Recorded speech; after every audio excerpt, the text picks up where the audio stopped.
Bonjour. Vous écoutez le résumé du livre Influence et manipulation de Robert Cialdini. Introduction. Nous avons tous déjà été abordés par des personnes, ou des sociétés cherchant à nous vendre un abonnement à tel magazine, ou une participation à tel tombola. S'ensuit généralement le sentiment d'être pris au piège sans savoir comment nous départir d'une offre dont nous n'avons pas envie. Robert Cialdini a été victime de cette générosité contrainte pendant des années. En tant que chercheur en psychologie sociale, il fait part dans ce livre de son expérience personnelle et de ses recherches, pour vous aider à trouver une solution pacifiste lors de ces situations. Chapitre 1. Nous nous servons de raccourcis instinctifs pour comprendre plus rapidement le monde qui nous entoure. L'être humain agit souvent par automatisme. Ce comportement peut paraître primaire vu notre capacité de réflexion. Cependant, nos automatismes sont efficaces la plupart du temps. Dans la nature par exemple, ils permettent d'identifier un prédateur rapidement. En témoigne le rouge-gorge mâle, qui défend son territoire dès qu'il semble reconnaître le rouge d'un autre mâle, même si cela n'est en réalité qu'un assemblage de plumes. Cet oiseau se mettrait en danger s'il avait une capacité d'analyse plus développée. Cela lui ferait perdre un temps précieux contre un éventuel adversaire. D'autre part, certains animaux ont observé des répétitions mécaniques chez leurs proies. Ils ont ainsi appris à les piéger en imitant par exemple une apparence de mâle ou femelle de leur espèce pour les attirer puis les dévorer. Chez les humains, les risques sont identiques bien que moins tragiques. Nos automatismes nous sont utiles au quotidien, mais peuvent facilement être détournés par des profiteurs. Par exemple, il est courant de penser qu'un article cher est un article de qualité. Mais ce raccourci se fait par habitude, sans véritable preuve que l'objet en question vaut le prix indiqué. De nombreuses boutiques affichent un prix qui est invérifiable, les produits sont tout simplement intraçables. Le seul gage de qualité que le client a de la marchandise est son prix. La plupart des consommateurs ne cherchent même pas à connaître la provenance ou la technique de fabrication de l'objet. Une autre illustration de ce principe est la fausse promotion. Si un commerçant fait une fausse promotion sur un article, il y a de fortes chances pour qu'elle marche aussi bien qu'une véritable promotion. Le commerçant peut ainsi faire passer pour une offre un prix habituel. Son stock s'écoulera sûrement plus rapidement. Les clients seront intimement convaincus que le prix est synonyme de qualité. De plus, ils penseront faire une affaire puisqu'ils supposent le prix initial plus élevé. Notre accoutumance au raccourci est aussi indissociable de notre époque. La modernité implique une augmentation de stimuli pour l'homme. Tout va plus vite, l'homme a une quantité importante d'informations à traiter simultanément. Il ne peut pas prendre le temps d'analyser toutes les situations en profondeur ou de s'appesantir sur ses choix. Il répond donc à cette course perpétuelle par des mécanismes réflexes pour gagner du temps et être similaire à ses pairs. Chapitre 2. Des personnes peuvent tirer avantage de ces raccourcis sans que la victime s'en aperçoive. Beaucoup de commerçants se servent entre autres du principe de perception contrastée. Ce principe consiste à rendre un article plus beau en le présentant après un article moins attrayant. Si l'article considéré comme attrayant avec ce système avait été isolé, nous l'aurions moins remarqué. Un autre levier sur lequel peut s'appuyer un manipulateur est la règle de réciprocité. La réciprocité fait que nous voyons automatiquement comme une obligation le fait de rendre les avantages dont nous bénéficions.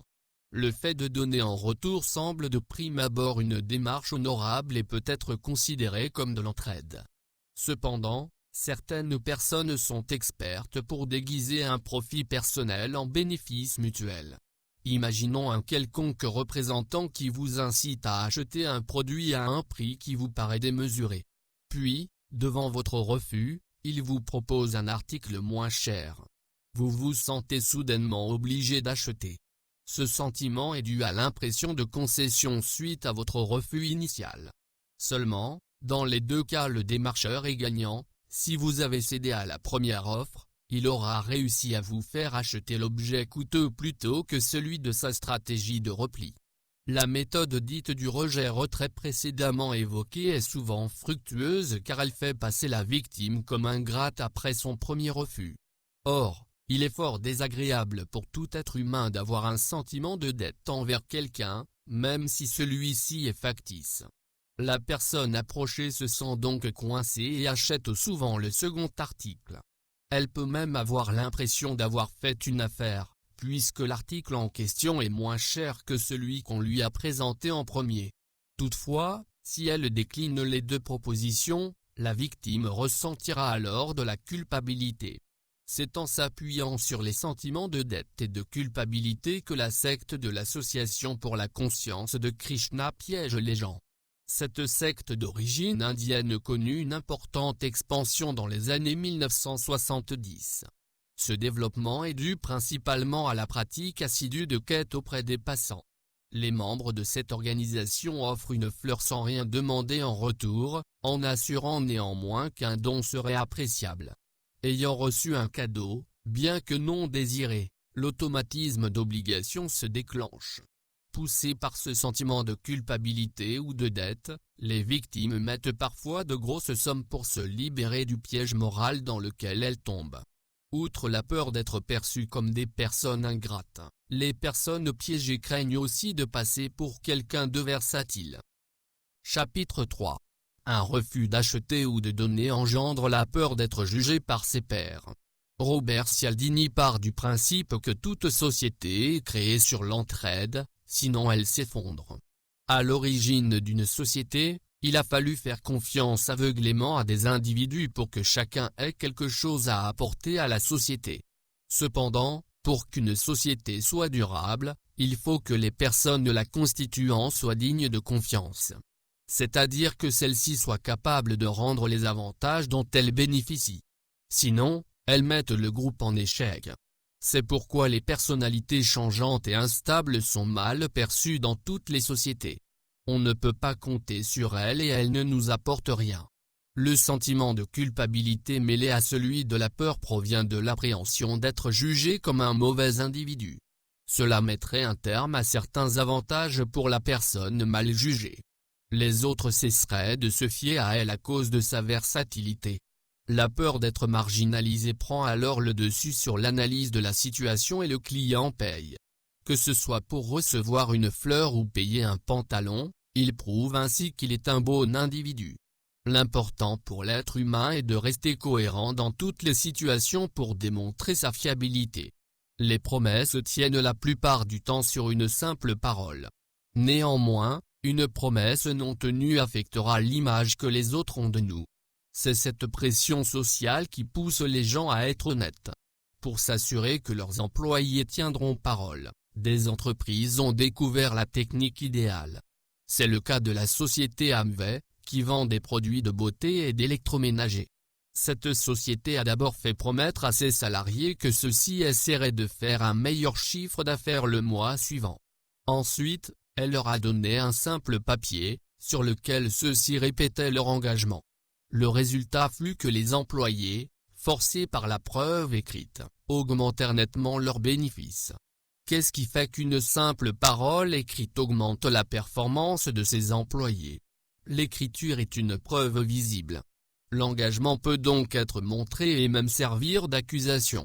Si le serment n'a pas été respecté, le sujet devient alors aux yeux des autres un être incohérent, donc non fiable. C'est la peur du rejet engendrée par ce genre de situation qui pousse l'homme à se montrer loyal. Chapitre 4. Nous déterminons ce qui est bien ou non en observant les autres. La crainte d'être jugé provoque en nous l'incertitude. Lorsque nous ne savons pas quel comportement adopter dans une situation X, nous observons autour de nous pour décrypter les agissements d'autrui. Nous avons tendance ensuite à emprunter le comportement majoritairement adopté. Encore une fois, cette autre forme de raccourci nous est utile la plupart du temps. L'imitation est généralement le meilleur moyen de ne pas se tromper en société. C'est aussi le meilleur moyen de se faire accepter. En cela, nous gagnons donc à calquer notre comportement sur le comportement dominant. Mais, comme pour les précédents automatismes évoqués, L'imitation est aussi une faille de notre mécanisme intellectuel puisqu'elle élimine tout sens critique. Cet automatisme peut s'avérer être une faille évidente chez un éventuel profiteur. De nombreuses sociétés se servent par exemple de l'argument de masse pour écouler leurs produits. Selon l'auteur, plus un grand nombre de personnes achètent un article, plus cela constitue une preuve sociale. Cette preuve démontre par les autres que l'objet sollicité est de bonne qualité. Ce terme de preuve sociale est applicable autant dans cet exemple que généralement. Le principe est que tout individu pense qu'une action ou une idée est juste du moment qu'elle est approuvée par la majorité. Ce fondement a un autre aspect positif pour le moins inattendu puisqu'il sert aussi à soigner des phobies. Des enfants ayant la phobie des chiens ont ainsi été soignés de leur peur viscérale en regardant durant plusieurs jours des vidéos d'enfants caressant des chiens. La plupart finirent par ressentir eux aussi le besoin de caresser l'animal, ce qui démontre la force de l'imitation. Chapitre 5. Nous cherchons à imiter les gens avec qui nous avons des similarités. Nous sommes aussi beaucoup plus sensibles à leur cause. Si quelqu'un habillé de la même manière que nous demande de l'argent, nous lui donnerons plus facilement que dans le cas contraire. C'est le processus d'identification qui nous fait réagir ainsi. Nous nous projetons plus facilement à travers la personne qui nous ressemble plutôt qu'à travers quelqu'un avec qui nous n'avons aucun point commun. De même, bien que nous soyons récalcitrants à l'admettre, le physique a un impact conséquent sur notre jugement. Nous tendons à accorder notre confiance plus rapidement à des gens au physique avantageux plutôt qu'à des personnes quelconques. C'est évidemment dans le but de séduire les clients que des sociétés contrôlent l'apparence de leurs employés en leur offrant des bons d'achat dans un magasin, une coupe de cheveux chez un coiffeur etc. Nous prêtons aussi plus de qualité, comme le talent, l'intelligence, la bienveillance aux gens attrayants plutôt qu'aux gens ordinaires. Toutes ces qualités que l'on attribue machinalement à une personne bien faite sont bien sûr des arguments de vente majeurs. Il a été prouvé que les vendeurs les plus séduisants payés à la commission bénéficient de meilleurs revenus que leur père banal. Certaines entreprises ont aussi su exploiter le sentiment de sympathie pour vendre des produits. La marque Tupperware a utilisé le sentiment d'obligation et de dette sur nos amis en créant les célèbres réunions Tupperware, très populaires aux États-Unis. Elles sont majoritairement animées par des femmes qui invitent leurs collègues ou, plus généralement, des amis. Durant la réunion, des boîtes Tupperware sont présentées et chacune doit trouver son bonheur dans un assortiment de boîtes. Le génie de cette démarche vient du cercle social dans lequel les produits sont introduits. Effectivement, le sentiment d'obligation d'acheter les articles est renforcé par les liens que les invités ont avec les autres femmes. S'il peut paraître anodin de renvoyer un quelconque représentant, les conséquences sont évidemment plus contrariantes si le refus est fait à un proche.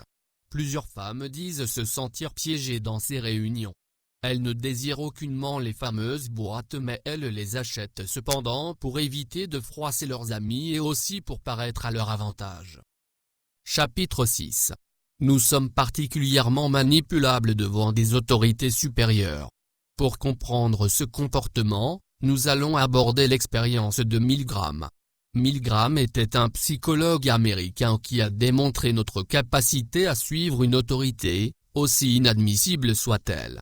Il a donc monté une expérience qu'il a fait passer pour une étude sur la mémoire auprès des volontaires. Ceux-ci représentaient toutes les catégories socio-professionnelles. La véritable expérience consiste à pousser un volontaire, qui croit participer à une étude lambda, à administrer des chocs électriques à un acteur qui simule la douleur. Bien entendu, l'acteur ne reçoit pas réellement les chocs mais le sujet n'en sait rien. L'acteur, appelé l'élève, doit mémoriser une liste de mots que le sujet teste, dit l'enseignant, doit lui faire réciter. Les deux personnes sont séparées par une vitre. Si l'élève se trompe, l'enseignant doit lui administrer une décharge électrique. Le voltage des décharges augmente à chaque fausse réponse donnée par l'élève. L'expérimentateur qui représente l'autorité accompagne l'enseignant. Il supervise l'expérience et ordonne à l'enseignant de continuer à envoyer les fausses décharges si celui-ci se montre récalcitrant. Milgram a été étonné du résultat de son expérience, les sujets continuaient à administrer des décharges même lorsque celles-ci étaient censées être très douloureuses. Plus de la moitié des enseignants allèrent jusqu'à la dose maximale de volt possible. Évidemment, les sujets n'ont pas effectué leur torture factice avec entrain. La plupart supplièrent l'expérimentateur d'arrêter le test. Cependant, la présence et les consignes de l'expérimentateur les poussaient à continuer.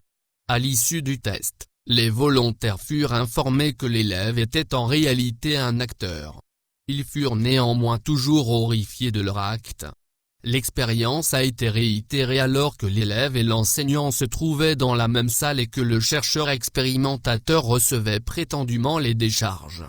Cette fois, tous les sujets arrêtèrent dès que les décharges étaient trop puissantes. Ils craignaient de faire mal à l'autorité supérieure. Enfin, une troisième expérience fut réalisée avec deux autorités égales qui se contredisent. Les deux expérimentateurs sont dans la même pièce que le sujet test.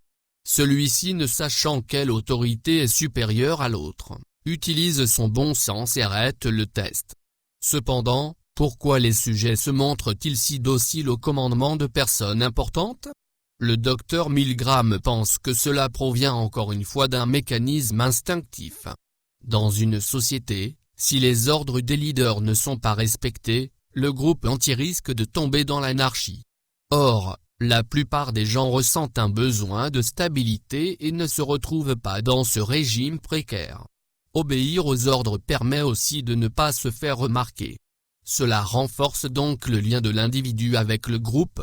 Outre notre obéissance aveugle, nous avons aussi une grande capacité à nous laisser berner par l'apparence d'autrui.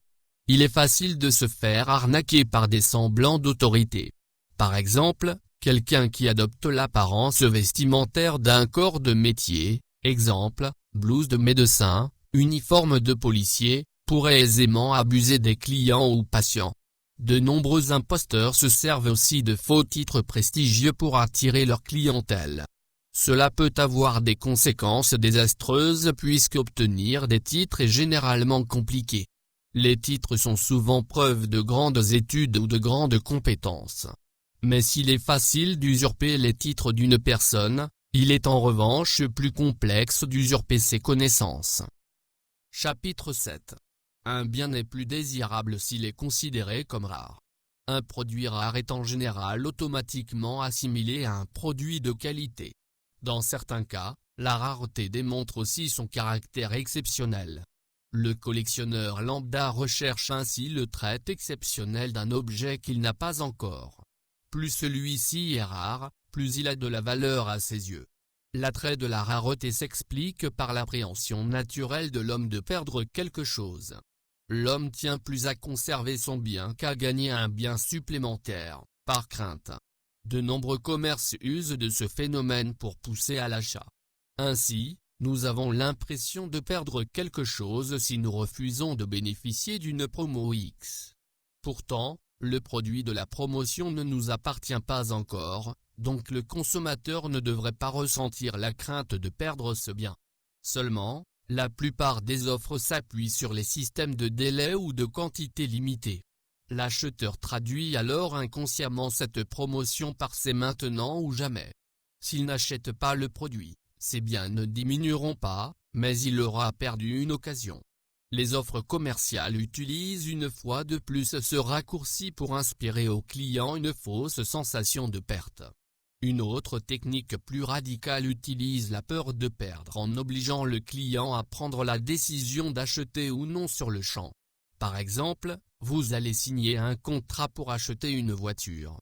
Le vendeur vous fait une offre, mais il ne reviendra pas dessus.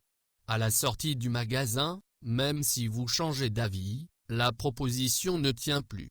La plupart des gens n'osent pas refuser la proposition ou ont peur d'éprouver du regret s'ils n'acceptent pas. Les consommateurs se font ainsi souvent piéger.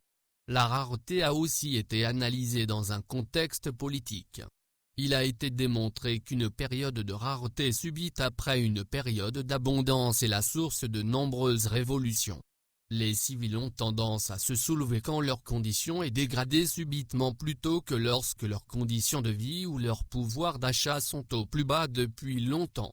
La privation soudaine d'avantages est donc une des causes majeures de violence, c'est un effet universel. Chapitre 8.